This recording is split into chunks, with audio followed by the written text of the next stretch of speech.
What is up? Welcome to Etsy Jam. Ever feel like there just aren't enough hours in the day? Well, we can't help you add another 8 hours, but we can offer 7 tips from a time management author, which will help you squeeze the most out of your time. Up next on Etsy Jam. What is up? Welcome to Etsy Jam, the show where we have fun conversations about serious topics. I am Gordon from Marmalead. And I am Richie from Marmalead. And if you don't know what Marmalead is yet, and you have an Etsy shop, then you definitely got to look into it, because Marmalead is the best Etsy SEO and market research tool for serious sellers. So again, if you have an Etsy shop that you are serious about, seriously only if you are serious about, then go check out Marmalead. And that's MARMALEAD.com. And it's also what allows Gordon and I to do Etsy Jam, because we do Marmalead full-time. Full-time all the time. I want to mention 2 things here before we get going. One is that in addition to doing these podcasts, which presumably you have found since you're listening to it or watching it on YouTube, we also have blog posts that we put together, and we also carve out little short 1 to 2 minute size clips from each of these things that we call Etsy Jam Scoops. So if you've been listening to the podcast for a while and you didn't know about these things, now you do. And if you've been listening and you're kind of like, well, this is cool, but you guys tend to ramble a lot, which we do because it keeps it fun for us.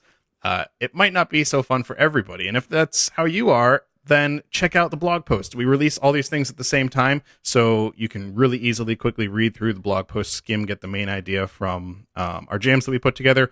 Or if you kind of like the video content, you can go through and watch the scoops that get carved out of these jams too. And then the second thing that I wanted to mention too is wherever you have found us, if you could go and leave a review, that would be very helpful for us, whether it's iTunes, Stitcher, YouTube, whatever. Go ahead and send us your feedback, leave us a review, or if you have something that you want to reach out to us directly, you can hit us up at success@marmalead.com. So I just kind of dragged out that intro extra long there, but in this episode, we are going to be chatting about an article that we found online, actually. This was on Business Insider, and it's an article about 7 time management tricks. And we both thought these were pretty good things to mention and to talk about. And we're going to go over these with you here today. So this is an article by Laura Vanderkam, who apparently writes books on time management.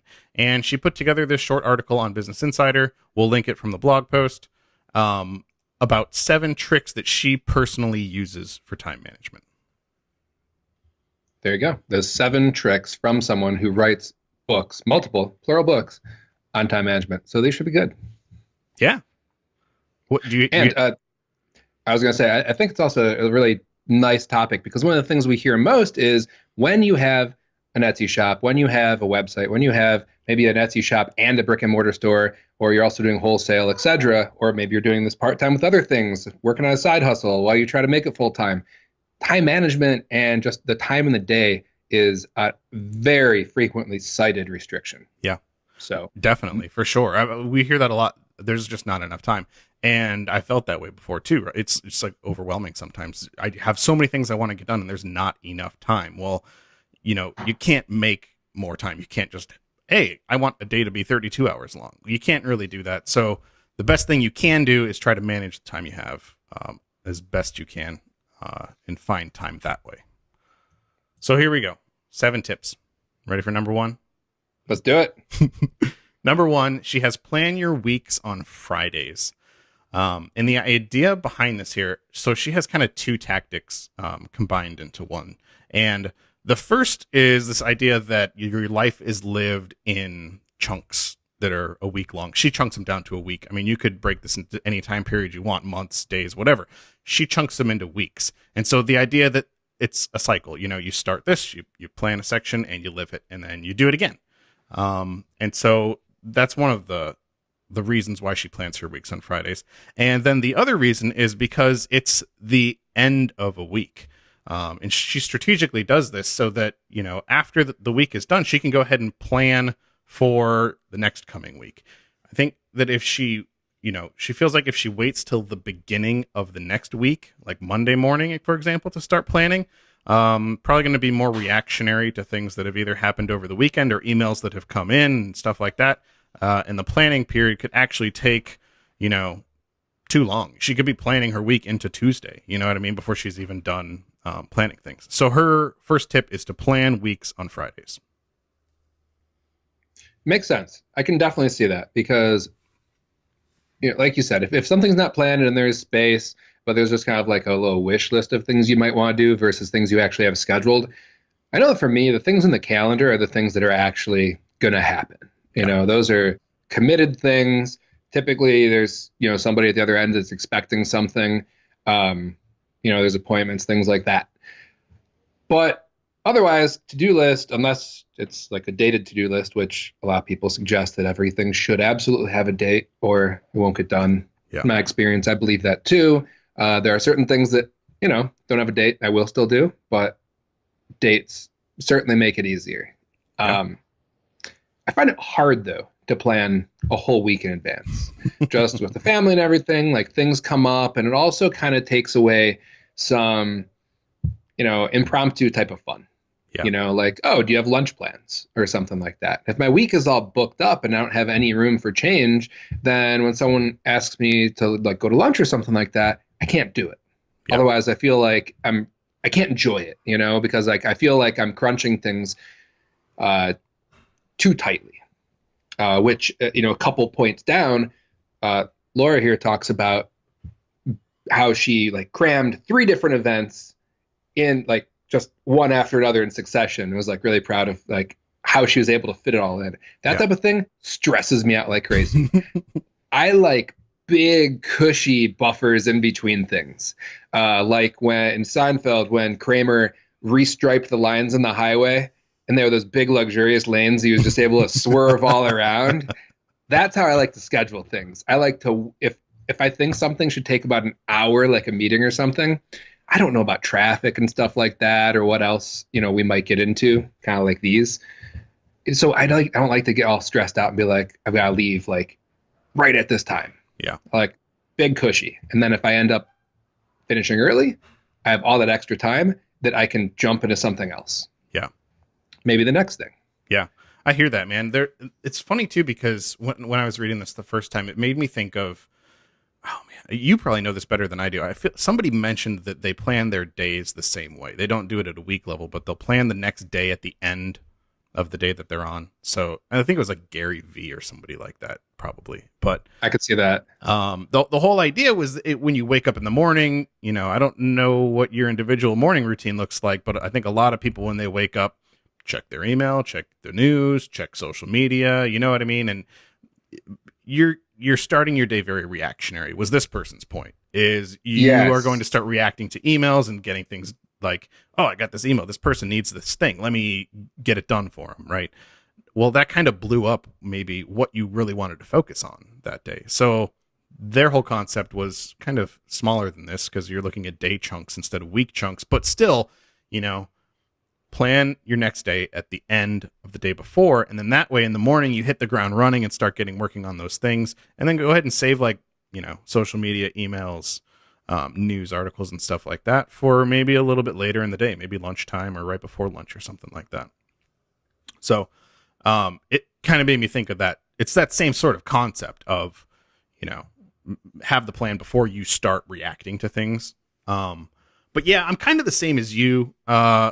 I don't like to have things like super planned out. If I have an entire week planned out and I know what's going to happen like almost to the hour of every day, it's just like, I don't know, I kind of like the randomness of things and having flexibility and knowing that things will come up and things are going to be kind of liquid and move around a little bit.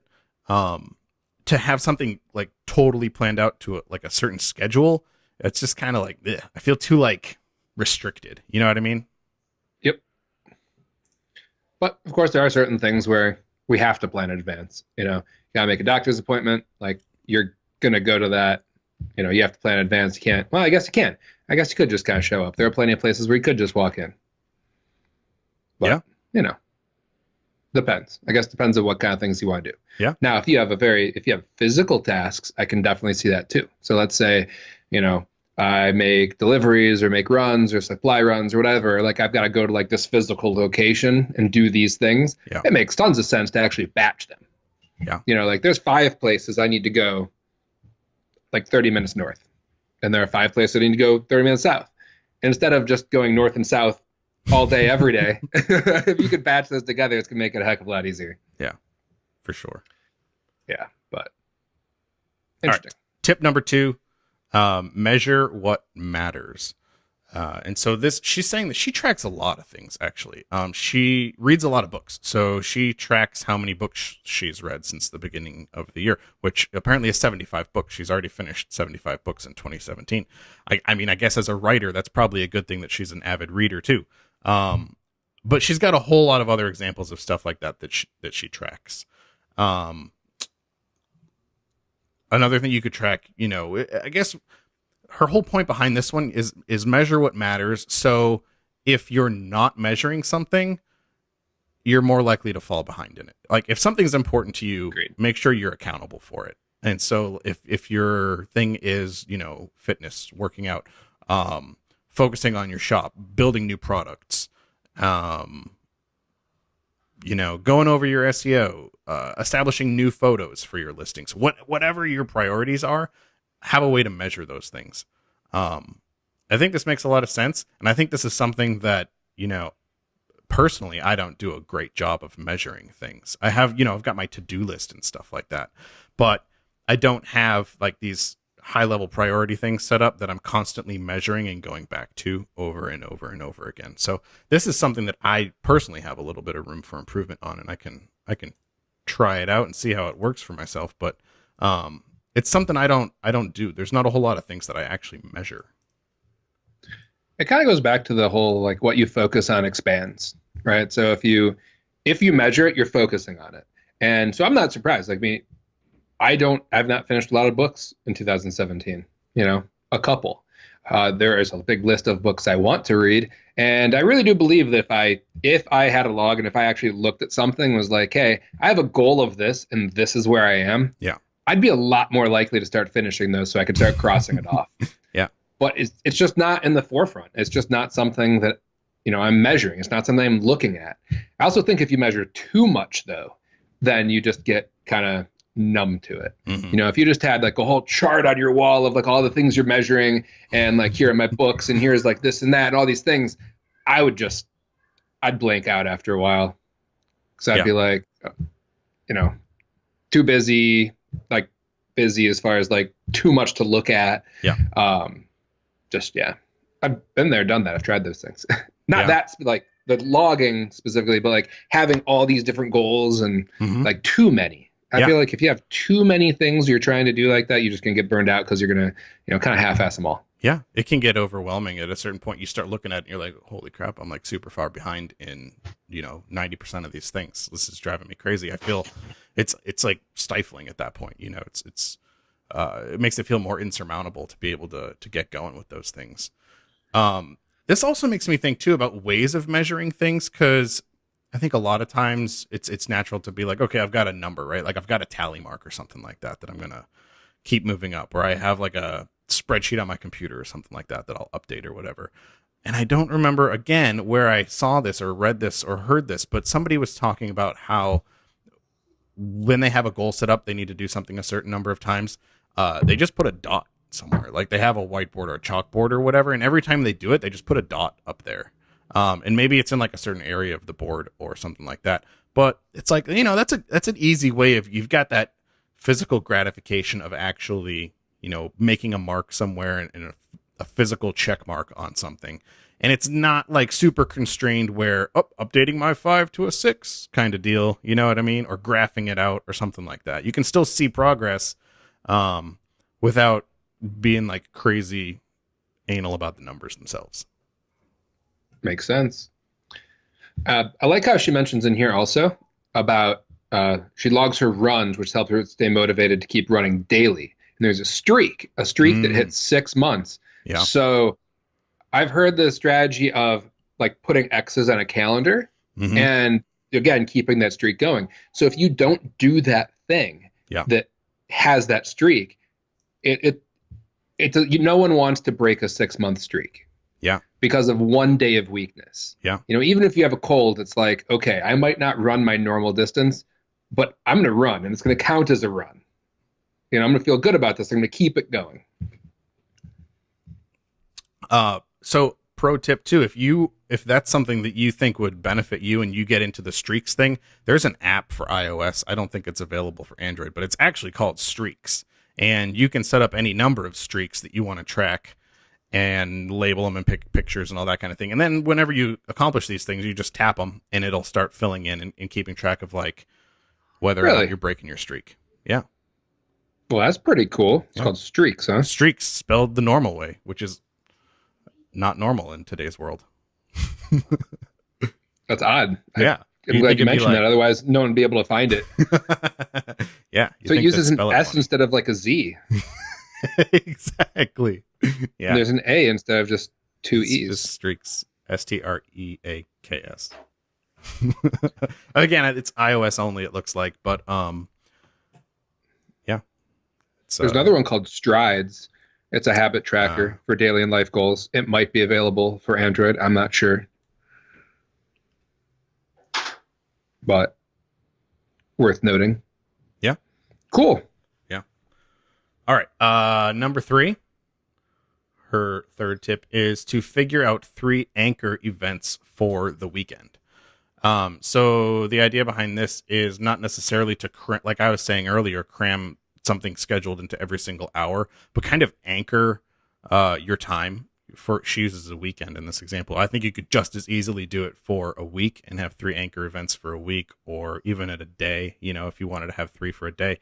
But the idea behind this is that you've got these set things and they're more fixed than other things throughout your weekend or your day or whatever.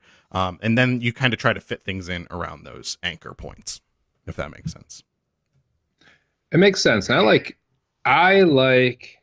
the idea of 1 and 3, right? So the planning things on Friday, but also the anchor events. So versus planning a lot of stuff, I like the idea of kind of limiting maybe your planning for the next week to a couple anchor events that you're going to have during the week. Yeah. But then leaving more of the week open, to the things that come up. Because I don't know about you, but I feel like things are always just kind of coming up. Things I didn't plan for, but all of a sudden, you got to do this. Yeah. Well, for instance, let's say something breaks, right? It's bad enough something breaks, like your refrigerator breaks or your sink. Let's say your sink, because it's probably easier to fix, but still time consuming. Your sink starts breaking or something like that, like the pipes drip and all that crap, right? All of a sudden, now you've got to fix this. Well, what do you do? Like, that's kind of an urgent thing. If you don't have any space, like, you got to go reschedule a bunch of stuff. The last thing I want to do while my sink is pouring out water is to start calling appointments and rescheduling. Well, if it's some anchor stuff, it's like, okay, do this, and then I can do this over here. The thing that came up. The seeming out of control. Yeah. Yeah, like cars break down too, right? So your car breaks down. Yeah. That's another one. Yeah. I think this is one too where if you have kids, this probably kind of happens naturally. Any given weekend, we probably have about 3 anchor points that weekend, whether it's kids have an event or we're going to the park or church or whatever.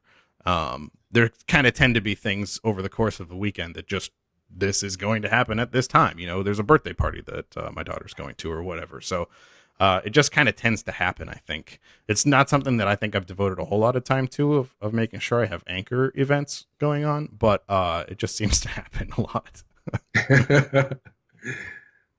I don't find that we have to search those things out too often. We more have to like fend them off. Yeah. Well, that's a good point. And that kind of ties into one of these later ones here a little bit too. But I think that's a solid thing that carries through a lot of these is defending your time, but don't bite off more than you can chew. So she has here 3 anchor events for the weekend. Notice she wasn't like 13 anchor events this weekend. She's definitely trying to keep it to a lower number. And when you're planning out your week on Fridays, I'm guessing kind of along the lines of what she's saying here in the third point about the anchor events, and then later on in point number 6, number 6. Don't, don't overwhelm yourself here. When you're planning out your week, pick like some high level things, and like that's your plan, right? You don't have to have it down to the minute. I like that too. So it's like the examples on here are different events. So like going to the pediatrician, going to, is this the one? Sorry. Yes. Okay. So that number 3 is the one where she goes to 2 different karate belt graduations and does a pediatrician visit in between them. You know, so those are not work related because she's talking about anchor events for the weekend. Sure. But it's kind of one of those things where we all have kind of a list of things we have to do, both personal and business throughout the week. These things have to get done and they kind of fill it up.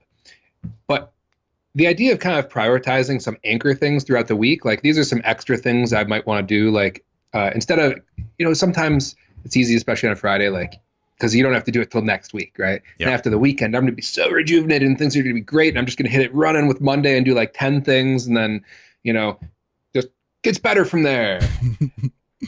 And then that like thing doesn't work out because maybe you get through like 1 of 10 on Monday or something, right? And then the rest kind of goes downhill. But if there's like a couple, I don't know, higher level type of goals, like things you want to work on in your business or like add to some things that you think would be like nice high impact things you really want to do.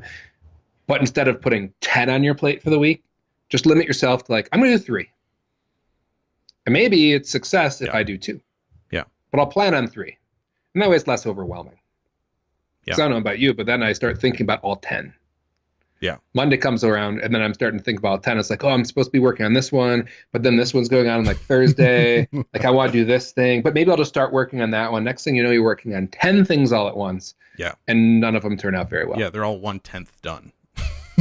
Yeah, exactly. Yeah. And then you can't ship it. And, since everyone listening to this, likely has customers, right? Like you can't ship unfinished product to your customers. Yeah. You can't be like, hey, it's 1/10 done, but enjoy. I mean, I'm sure you see where I'm going with this. You can just kind of finish it up yourself. There you go. Right. I've included some glue. Yes. Yeah. I have the pieces. You just have to glue them and clamp them and paint them and sand them. But that's all the fun stuff. Write my shop name on the back, please. Yeah, please do that so you can tell your friends. That's all the fun stuff. So like I'm doing you a favor. You're welcome. You're welcome. Yeah, exactly. Yes. All right. Number 4. We're over halfway done now.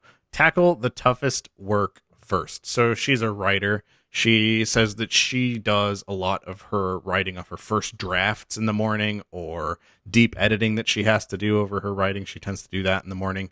She feels like she can get more done with a cup or 2 of coffee in the morning between 8:40 and 11:40 than she can between 1 and 4 p.m. in the afternoon. How do you feel about that one? It makes sense. I do find that, like, let's say your mental tank of gas tends to be a little bit higher in the morning because you start, especially if you don't start with the reactionary stuff and you don't just like let the day take control of you. Like that's your time before things start coming up and questions start coming in and emails and all the stuff that starts just kind of taking up your mental capacity.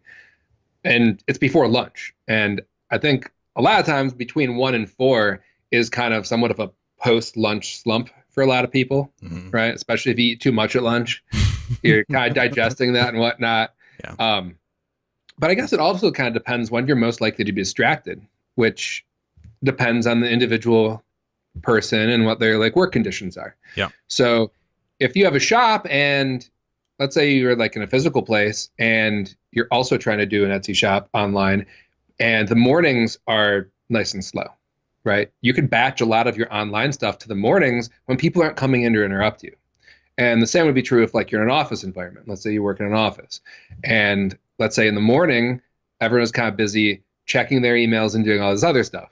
Well, this could be your opportunity to crank through stuff, while they're busy at their desks, not really socializing, right? And like just inviting you to meetings and all that other stuff, right? You can just crank through stuff. And then when they're constantly interrupting you, you can do things where it's okay for you to be interrupted, like check your emails in the afternoon. Yeah. And that way, when you only have 15 minutes in between meetings, it's like, whatever. I was just checking emails anyway and sending quick little replies. Yeah. So environment. Yep.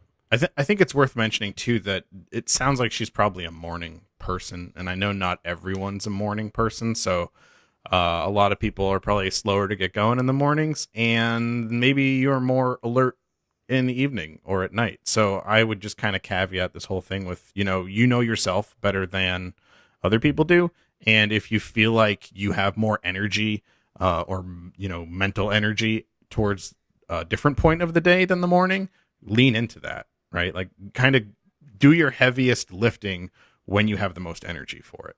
So if you're not a morning person, like I'm not a super morning person, and I tend to have a lot of energy right after we get the kids to bed. So like 8 o'clock at night, right? Is kind of when it's almost like a second wind or something like that. Or if I sit down and I can just kind of get in the zone and get a bunch of stuff done kind of early at night.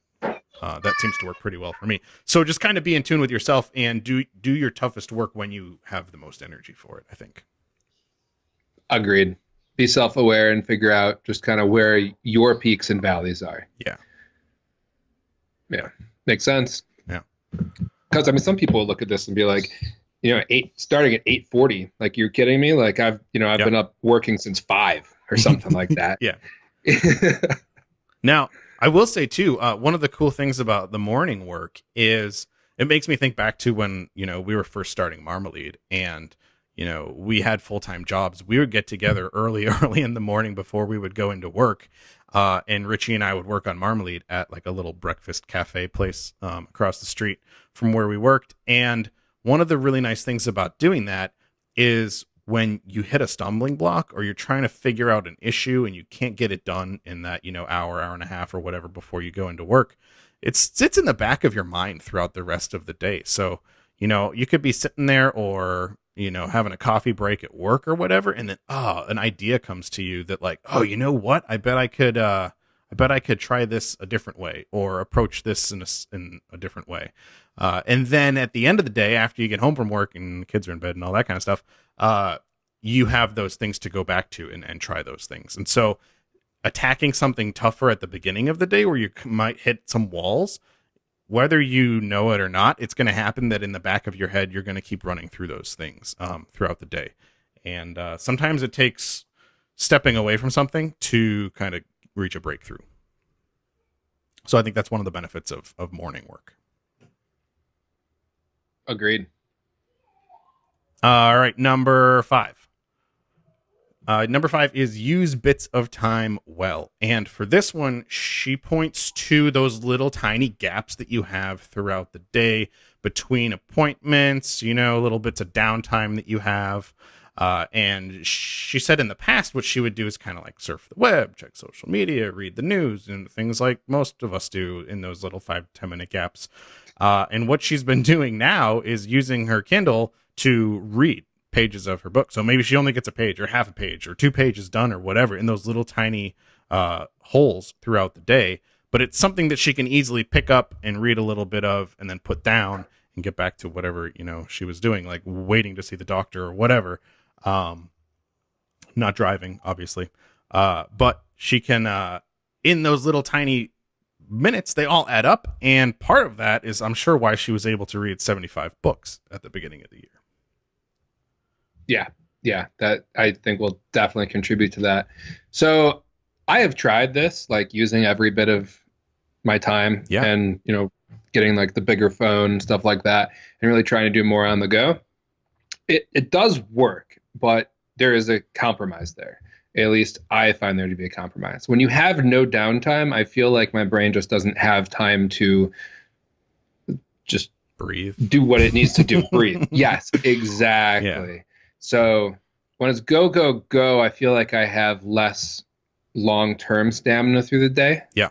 And like I might be doing more, but I'm then doing less of, I'm not doing it as well, and maybe I'm doing less of what matters. Yeah. So by the time I get to like that next big thing, I'm so burned out from like just checking every email during those downtimes, or like trying to just crank through articles. Like, oh, I've got 10 minutes. Like, let me just crank through articles. Yeah. Because every article I read, it takes brain power and I'm thinking about it. And if I'm really going to do something about what I just read, I actually need to do something about what I just read. Yeah. Which takes even more. And Yeah. it's just like another thing to add to the to-do list. I think you're right, man. And I would say another downside to this can be that I find that if I'm doing something that, you know, is either work related or something that's important, I'm responding to an email that's important or something like that during those minutes of downtime. Oftentimes those little chunks of time aren't reliable. Like, I don't know that I'm going to have 10 minutes. I could get interrupted in the middle of that 10 minutes. So if I'm trying to read a page from a book and I keep getting interrupted, I'm going to be, you know, much quicker to get frustrated about being interrupted than if I'm just like reading news articles or, you know, whatever, playing a game on my phone or something like that. So it's tough. It's kind of like, I feel like I need to be aware of what I'm doing during those moments of downtime. Like, if the family's around and I'm on my phone trying to send an email to somebody that I have to get an email out to, and I'm getting interrupted by the kids asking questions, or, you know, Alyssa or whatever, I'm way more likely to get frustrated by that. And that's not always fair to them either, because then I'm kind of like, you know, on my phone when that shouldn't necessarily be on my phone. You know what I mean? So I think it's kind of like, it's another one of those things where there's like downtime where you can get away with things like this. Like if I'm waiting for my photos to be developed at Walgreens or something like that, right? And there's nothing that's going to happen that's going to really interrupt me from that. Then I could go ahead and do something that would take like 5 or 10 minutes or whatever. But if I'm, you know, making some food for dinner and I'm waiting for the water to boil, and the kids are around playing downstairs, I don't necessarily feel like I could be doing something like reading a page or two out of a book that I really need to be able to focus on. Otherwise, I'm going to just have to reread it again later.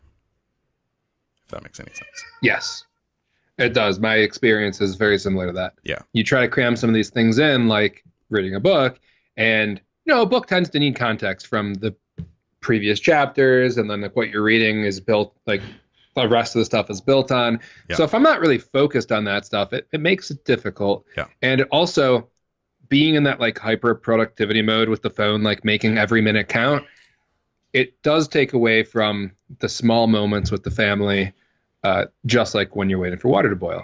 Yeah. And it's hard to turn it off. So if it's something you do while you're, you know, waiting in line for 5 minutes, first of all, you run the risk of becoming,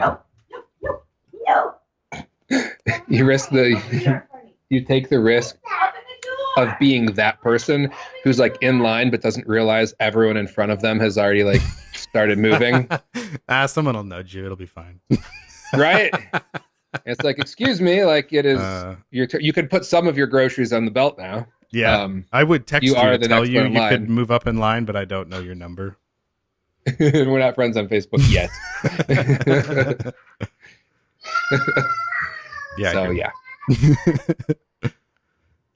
Number 6. So this is the one that kind of ties into some of those other things that she's talked about before, but the number 6 tip is to make very short to-do lists. And I think this is a struggle for a lot of people, because it's really easy to have a to-do list that just gets to be really big. And I think this kind of goes back to planning too. So it kind of depends on how you break things down and how big the things are that are on your to-do list, and how long-term you want your to-do list to be. So like clean the house, right? That might be good if I'm planning a to-do list like for the month.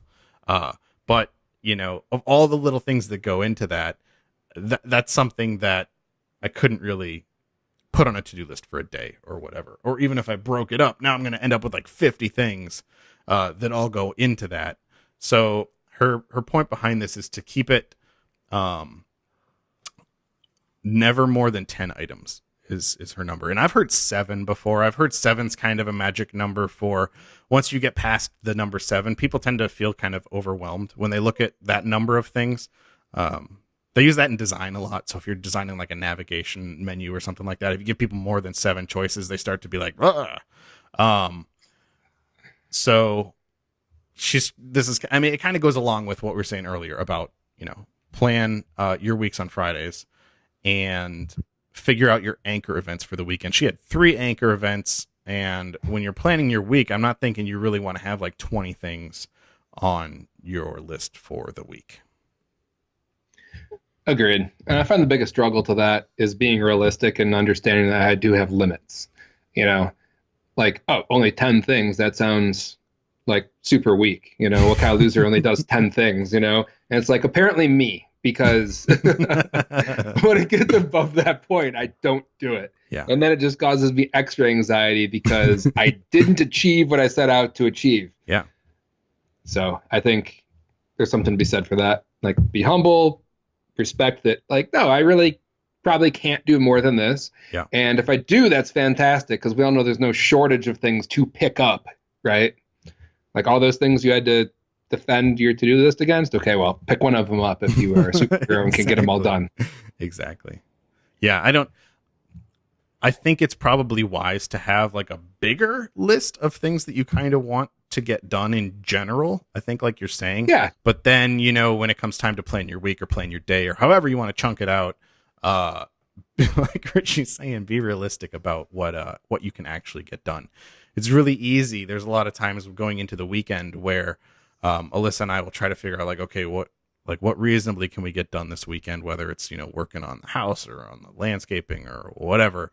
And it's really easy to look and be like, oh, well, this morning we can do this. And then in the afternoon, we'll get this done. And then tomorrow, it's just, and it never works out that way. It's always like, okay, we picked like 6 things and we got 2 of them done. So next time, let's pick 2 things, and we'll feel better about it. Oh, yeah. With housework, it's like, oh, no problem. Like, oh, hang a door. I'm just going to go pick up a door and then I'm going to put this thing in. It's going to be like 15 minutes. Yeah. Yeah. And then next thing you know, 4 trips to the hardware store later. Yeah. You still don't have what you need. Your door's not level. Yeah. Like, what do you mean hinges are different shapes? Exactly. Yeah, that's how it goes. For sure. You get into something and there's always something else. Well, not always, right? Sometimes there isn't and things go smoothly and that's always a nice surprise. But more often than not, things are more complicated than you expect. So people are notoriously bad at estimating how long things are going to take. By a factor of 3, right? Yeah, like 2 or 3, something like that. So whatever you think you're going to get done, divide it by 3. I said 6 things, right? We got 2. That's probably about accurate. All right. Agreed. It's tough. Yeah, your 3-hour task. Yeah. Plan for 9. Just Exactly. And it's better to be pleasantly surprised. Yeah. Agreed. So as far as keeping the list small, like to-do list small, I have a big list of things you want to do, but then pick a couple and keep everything out of view. Yep. Like forget it. Yeah. You don't have to lose it entirely. Yeah. It's an option, just know you can pick from that list next Friday or exactly the end of the day or whatever. All right. Number 7 of the 7 best tricks for time management from Laura Vanderkam is to have a bedtime. What? Have a bedtime? That's crazy. That is crazy. That bedtime. That's for kids. If that. She says she aims to be in bed around 10:30 p.m. these days, which is usually like when I'm sitting down with a beer after we've gotten our kids in bed is 10:30. So like that's when my night starts. Exactly. She says she feels so much better in the morning when she gets enough sleep. And she's got kids, it sounds like, too, and they wake up really early in the morning, too. So that's really tough, too. If you do have kids and the kids tend to wake up at like the same time, at least my kids tend to wake up at the same time every single day, regardless of how early or late they get to bed. And it goes a lot better if I've had my own sleep, too. it's like if I'm up till 3 or 4 in the morning and then have to get up with the kids at 7, it gets to be hard. It does. It does. One day is one thing, but doing that like days in a row, it gets progressively worse. Agreed. It's hard though. I mean, again, sometimes with bedtime, it's like, what if you just feel inspired to like keep working on this thing? Yeah. Do you shut it down and go to bed? Because for me, no. Like it's hard enough to, you can't just turn on that kind of motivation and passion for something. Yeah. Or you finally got a breakthrough on something you're working on. You don't just put on your like motivation playlist and go to it whenever you want. Yeah, I do that too. Now, for me, like a bedtime is kind of like a wish thing. It's kind of like loading a bunch of things on a to-do list. Like, well, that was wishful. Yeah. Mostly because our kids don't like to sleep. Yeah. Like there's not like a structured nap time, but sometimes, and it depends when they wake up. It depends what we did during the day. Yeah. It's a lot of factors to it. Yeah. Yeah. And you never know when they're going to wake up in the middle of the night either. A bad dream or whatever. It's like, hey, it's 3 o'clock, and you're just waking up. That's awesome. Yeah. Well, I can estimate that at the worst possible times. Like if you're in the deepest sleep, absolutely. The best. Were you getting dream. a great sleep? The best dream? Yep. Waking up. The night I really need to get some sleep. Oh yeah. You're gonna be up multiple times, Totally aren't you? waking up. Yeah. Yep. No matter what I do, you're waking up. Yeah. Yeah. So what's a good amount of sleep, man? People have always said 8 hours. I've heard as little as 6. I heard you need at least 6 hours of sleep a night. Do you know? Are you a doctor? I'm not. Can you But pretend I you read are? that same. Sure. I read that same recent study though, where they said about 6 is what's necessary. Yeah. I agree. 6 is probably gonna keep you functioning pretty well, and I don't know. It depends. I know they also say that like sleep is not you can't catch up on sleep, and that's not a thing, even though it feels like you can. And I think it's more a matter of how you feel anyway. Yeah. So I guess it depends. If you've been burning the candle at both ends for a while and getting like 4 hours of sleep for a while, I think you need some days of 8 hours sleep to really feel back to normal. Yeah. Yeah. I think that's true. Or some days of 12 hours of sleep. There's lots of times in college where we're working on projects, and kind of like you're saying, having a due date on things really makes sure you're going to get stuff done by that due date. And a lot of times stuff wouldn't get done until a couple days before that due date, right? So there was a lot of times where we pulled some pretty late nights, all nights in the computer labs and stuff like that, getting stuff done. And man, you can't maintain that. It's just not realistic, No. And then I think after that, it's funny because, you get married or whatever, you kind of fall back into a normal sleep pattern. And then when you have kids, you're like, oh yeah, now I remember what it's like to not get a whole lot of sleep. But the good news is, they grow up and stuff like that, and you can kind of get back into it. But, yeah. I'm told that goes into phases, though. I'm told that when our kids get older, we're going to not get a lot of sleep again. Oh, really? When they start going out on dates and they're not home at like 1 a.m. and you're like, oh, am I going to have to drive around? I think that's what they're talking about. Yeah. Yep. I'm just imagining you driving around. Yeah. I think there were a couple times shaking your fist out the window. My dad had to drive around. Where do you drive around to, though? It's not like you're just hanging out in front of the soda shop, Where were you? I was at her house. So like a lost dog, you knew exactly where to find you. Yeah, I don't know how he must have looked up her address or something like that in the phone book. I don't know how they figured that out, but Gordon's not in the house, but I know there's a girl down the street. I'm pretty sure I know where he is. You go drive down there.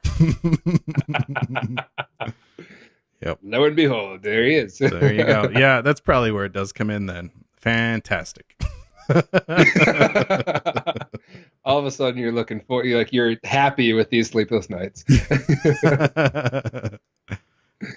Yeah. But yeah, man, those are the 7 tips. How many are you going to implement?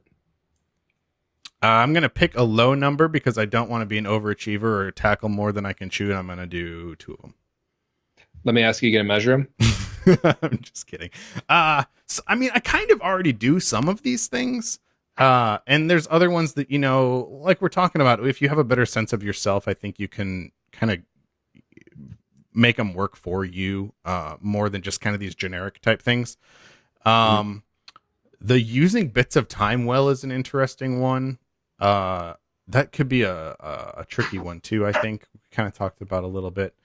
I don't know which ones I might try to do a better job of. Definitely having shorter to-do lists and more realistic expectations. I think I need to, remind myself that it's okay to have like this list of a massive number of things and then a list that I actually want to tackle, because as you focus on a smaller list, you're going to get probably more things done and you'll get through that bigger list quicker. And probably with better, better morale as you plug away at things because you can see yourself making progress, versus like we said, tackling 10 things and getting a tenth of each one done and then nothing's really done, measuring what matters. I don't know. I could probably try that one. I've always struggled with that in the past, because I feel like a lot of times the things that matter to me this month might not matter as much the next month. You know what I mean? And then I feel like I'm measuring things at like short periods of time. And then what's the point? That's a good point too. So if I'm planning, that's one of my apprehensions about planning things on like a Friday. The things that I get amped up about today, let's say towards the end of the day or towards the end of the week, and I'm going to do in the future. Like I might have a lot of energy right now. I think I've got a lot of energy for these things, but I haven't started yet. Yeah. It's just an idea at this point. By the time Monday rolls around and I see this thing on my list, I might have changed my mind. Depending on how well thought through this idea was on Friday or Thursday. Yeah. I might not have thought it out very well. And then I go to start and it's like, oh boy, yeah. Well, I didn't think about this or that, but maybe this isn't as important as I thought it was. Maybe it's not as valuable as I thought it was. Yeah. And then there's my first failure right there because I'm not going to finish this. And then I just kind of slide into the next thing. And, what am I coming off of? A failure instead of a success. Yeah. Yeah, I know. Right? It's always easier when you start with a success. Yeah. Yeah. I know what you mean. Good. That goes back to like jam number 2, 1. What? Well, failing forward. When was that was one of the originals. It was. That was that might have been the original. It could have been the very first jam. Yeah. So I mean, failing forward is a thing, but yeah, it's not as fun as succeeding forward, but sometimes more valuable. I think failing forward is relevant to picking up some of these things too, because planning my weeks on a Friday, right? Like that's something that that type of thing, as I just explained, I'm kind of coming into it with like, well, that didn't really work for me. Yeah. Okay, but what can I learn from that? And how can I adapt it so it does work for me? Yeah. Instead of throwing out the whole thing. Yeah. Can I make this concept, which is a good concept, can I make it work for me? And there's a lot of things. So there's 7 things on here, and I could try to tackle all 7 of them at once and go, full into them. Yeah. But it might actually make more sense to do one at a time, try something out, and then see what doesn't work, adjust, and really fine tune it. Yeah. Instead of doing 7 things like sort of. Yeah. Which I think is a big tendency. Which, and I also agree with like the whole 80-20 thing, like maybe implementing 80% of it really, or 20% of it does give you 80% of the results. And I'm perfectly okay with that if that's like how I really feel about it.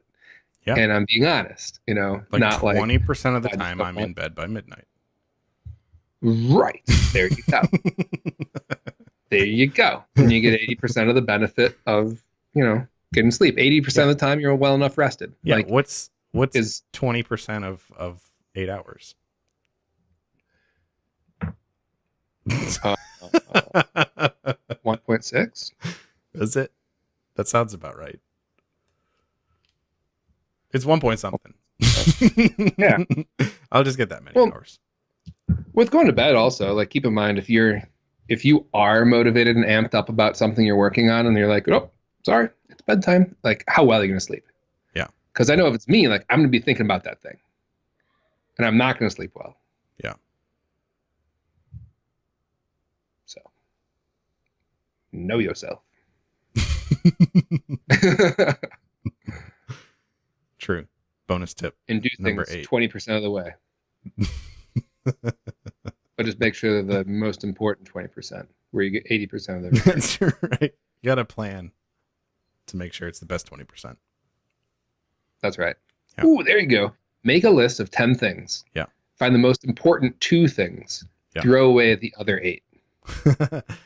Or take each one of the 10 things and identify the 20% most important part of each one of them and just make the scope of each one smaller. That makes even more sense, yes. Yeah. That way you're not completely dropping the ball on these other things. Yeah. Like, I could go through the trouble of like unwrapping the vacuum cord and finding an outlet and pulling like the baby safe plug out and plugging the vacuum in and making sure I've got a good point and enough cord to do the whole room. Or I could just move the vacuum back and forth and then I still have those like nice patterns on the carpet like I did vacuum. Oh, I like that. That's why you vacuum, right? For the patterns? Yeah, 20%. Yeah. Yeah. I mean, or why put it away, right? Oh, like, yeah. you know you're going to need it again in a couple days. Yeah. So just wherever you've left off, just leave it. Yeah. Right? And then just start there. And then go the other direction, leave it there. Yeah. And then vacuum back, and wherever you leave it, you pick up. There you go. Now that sounds efficient. Plus, think about the space you'll save. Like all the things that you go to put away somewhere where they're not even being used. Like you put it in that closet. Do you even vacuum that closet? No, that's just where it stays. That's where it's stored. And it's like, well, then why is it there? It's a vacuum. Like, why would you like move it there? That's like, I don't know. It's like putting your car on the roof. Well, do you drive it off the roof? No, but that's where I park it with the crane and stuff. And it's like, why do you do all that? Yeah. Right? Why? Exactly. Was that movie Along Came Polly with the pillows? Yes. That was a good one. All those pillows. It's good stuff. It is. Oh, we should take this moment too to mention that if you would like to be a guest on Etsy Jam and have a long, fun, rambling conversation with us, we would love to have you on the show. Go ahead and reach out to us at success@marmalead.com, or just email Kevs directly. He always likes to hear from people too. That would be, is he Kevs or Kevin at marmalead.com? He is Kevin at marmalead.com. Kevin, that's confusing. It is. We should make a Kevs. We certainly could. Yeah, Kevin at marmalead.com. He's the one that does a lot of the scheduling for us for the jams. Yes, he does. Amongst a lot of other things. But yeah. Anything else you can think of about time management? I think the most important thing is to try things, figure out if they don't work, try to understand why they're not working for you. Yeah. But also, just because something works for someone else doesn't mean it's going to work for you. You can typically tweak it in such a way that it does, but I think a lot of it's kind of like a self-awareness thing. Yeah. Yeah. If being busy every moment of the day and trying to like go for maximum productivity is what energizes you, awesome. If it wears you out and you feel like you can't do anything else, like the things that are important that, maybe pay the bills or, Family keep loved time. one happy. Yeah. If it takes away from those things and those are important to you, then you probably need to, lay off of that a little bit, and find a balance. I think that's really the key to everything though, is to find a balance. It's funny, man, when you're talking about, cramming things into every single little gap and 110% productivity throughout the day. All I can think of is Gary V. That guy's like a ball of energy. If you guys haven't looked at Gary V, check him out on YouTube or wherever. Watch any one of his videos and you'll immediately see he's just like he's at 11 all the time. He's crazy. Oh yeah. He's like, I don't need like any of these things, like all the like anything, like any sort of creature comfort. Like I don't need that. Like I just need the game, you know. Like Gary, do you need air conditioning? No, I just need the game, you know, like the entrepreneur game, like the productivity game, like whatever. And dude's just always awake. I don't think he sleeps. He always looks really tired though. Yeah. He's just always hustling. Tired. It makes me wonder when he does go to sleep, do you think he needs downtime before he falls asleep because he's like so amped up the rest of the day? Or do you think it's like everything else where he's just like, I'm going to bed now. Boom. I'm asleep. Like, like he lays his head down and boom. He's all in on the sleep. That's a good question. I kind of think like he just like runs into the room with the bed, like dives, crosses his arms, closes his eyes, just done. Like he's sleeping. That's what I. But not for long either. Like he's doing it quick, like power nap. Yeah. He probably like crushes some like chamomile tea or something like that.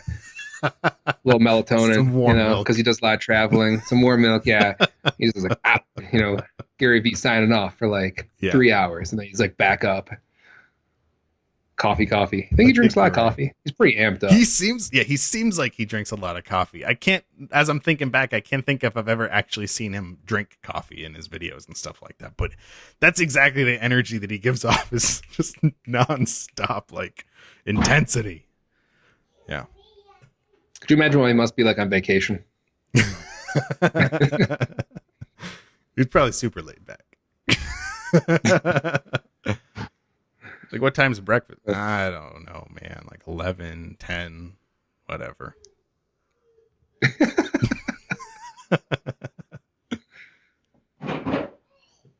Man, he's probably super fidgety in downtime.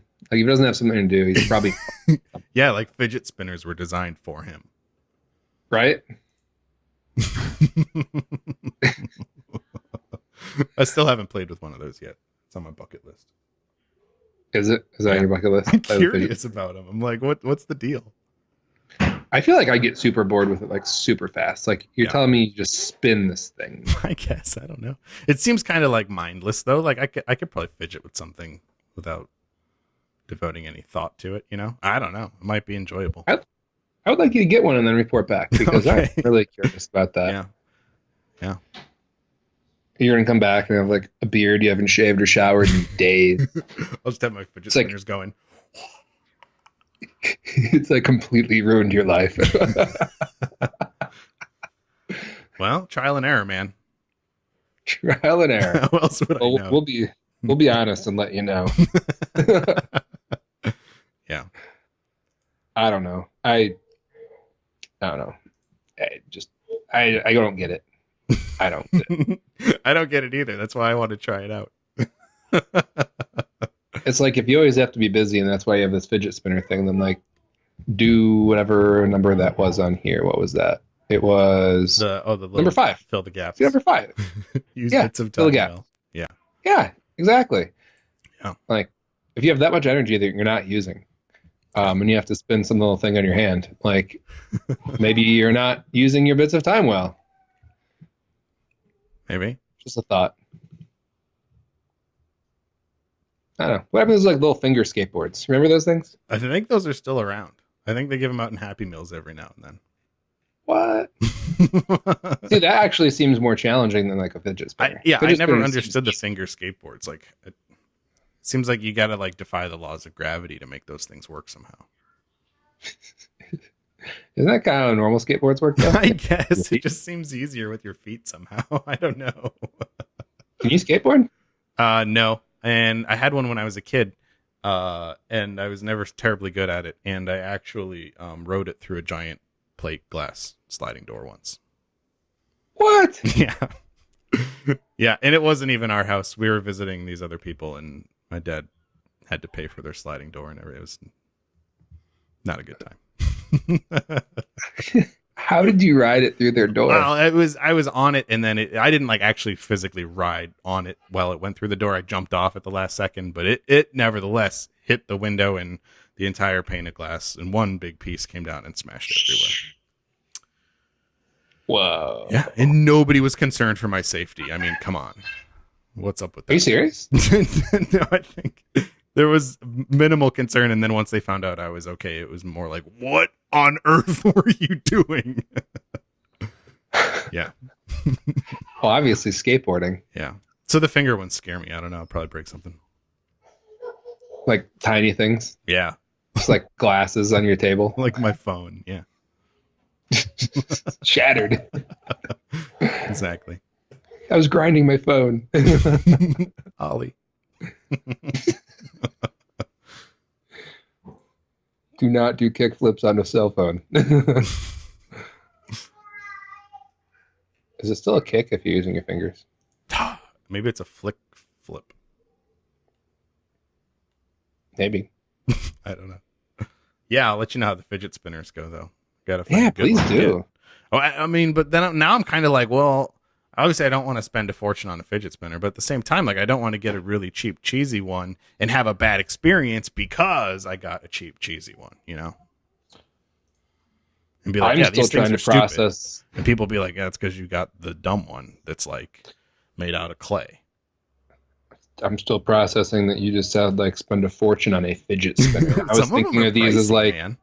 no way. Yeah, check them out on Amazon. I don't know. They're kind of expensive. I mean, you can get expensive ones.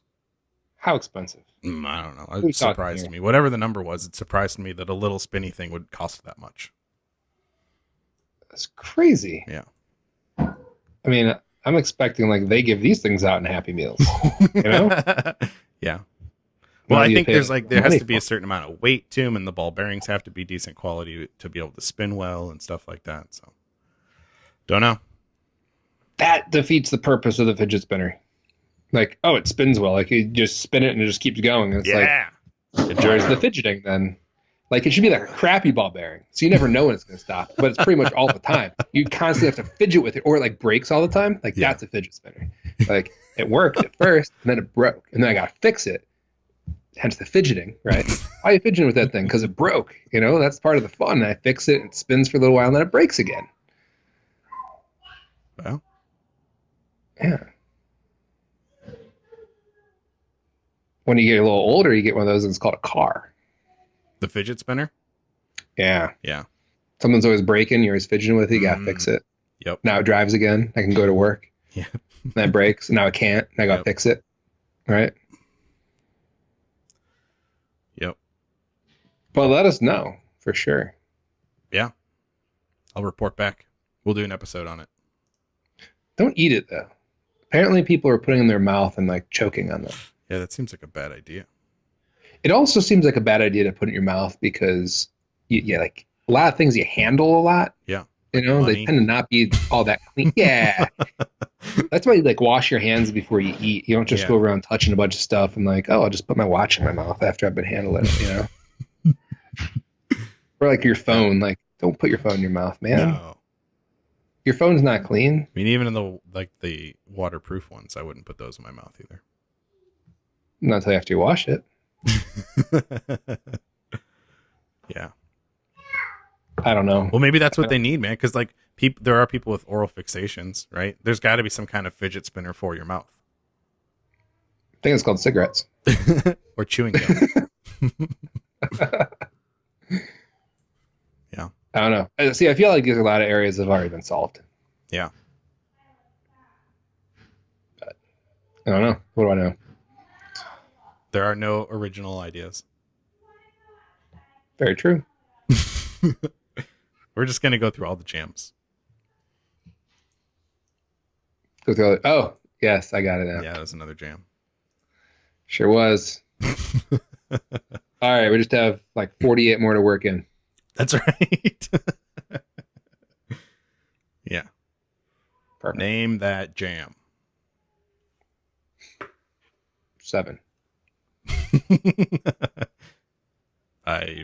Sounds right. I don't know. But there you go. Some new things to practice time management wise. There you go. And check out fidget spinners. Anyway, any closing thoughts?